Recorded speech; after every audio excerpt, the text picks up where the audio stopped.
first phase in your financial journey is the accumulation phase. It's often when you're just out of college or starting your working career and trying to build your assets up. And it can be a fun time in life. It's the first time maybe you have disposable income.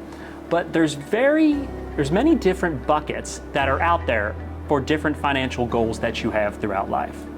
The first ones I want to talk about are retirement buckets. A 401k and an IRA, or an individual retirement account.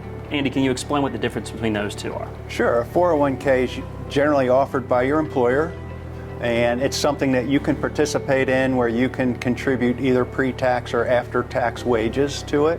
An IRA is set up by the individual person, you yourself as an individual, not as an employee of a company.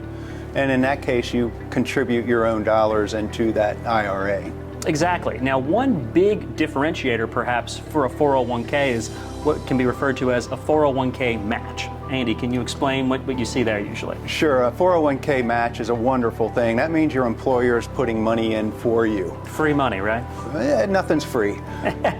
But your employer is going to contribute anywhere up to 3 to 5% of what you contribute of your salary. So anytime you hear match and that your employer has a match, you definitely want to take a very hard look at participating in that plan. Yeah, and what's the beautiful thing about the 401k is you're able to take some of your wages and directly put it into that investment account. You don't have to be the one that actually has to go in and push the buttons to make it happen. And that's a huge advantage over different types of retirement accounts that are out there. When it comes to your 401k, you're usually making 3 decisions when signing up and investing. The first is, what percentage of your salary do you want to put in? And you talked about the company match. Maybe it's up to, at least starting with that point, starting up to that percentage to get that full company match. The second decision you make is whether to do your investments traditional or Roth. Andy, inside that 401k, can you explain the difference between the two? Difference between a Roth and a regular 401k, 2 different events happen. One, when you're putting money into your 401k. Okay, if it's a Roth, you're not getting a tax deduction for it up front, but then again, you're not paying tax when you take that money out. With a regular 401k, you are getting a deduction when you're putting the money into the 401k, i.e. deferring that from your paycheck or taking that out of your paycheck, but then you're paying tax when you take it out.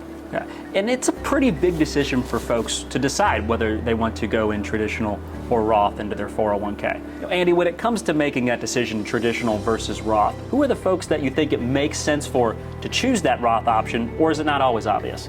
It's not always obvious, Ryan, because with the Roth, you're not getting a tax deduction up front, but you're not paying tax on that money when you take it out. With the regular 401k, you're getting a tax deduction today, but you're going to pay tax on it tomorrow. So the reason it's not clear is because, well, we know the tax rates today. We don't know them in the future. And that's the big part of the calculation. Yeah, at the end of the day, if we had the crystal ball to see what tax rates would be in the future, we could give the right answer and say, hey, if the tax rates are going to be lower later, it probably makes sense to defer.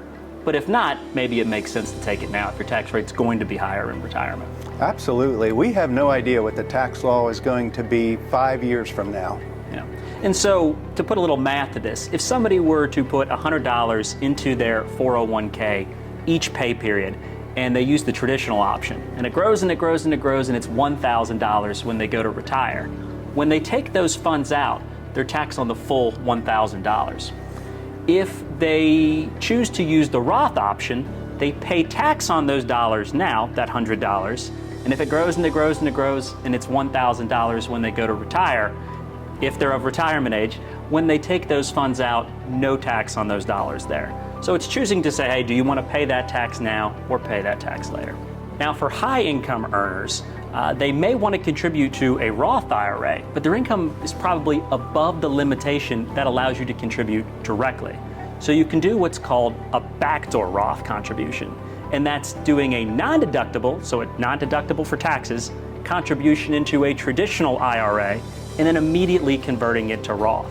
Now, it's a fantastic option for these folks to get additional dollars into their retirement accounts, However, you have to be careful and have a clean fact pattern. Can you tell us a little about that? Yes, Ryan, there is a very bad tax trap there. If the individual already has an IRA and they take advantage of this backdoor Roth conversion, it can be taxable to them. And the majority of it may be taxable to them if they have this other IRA out there.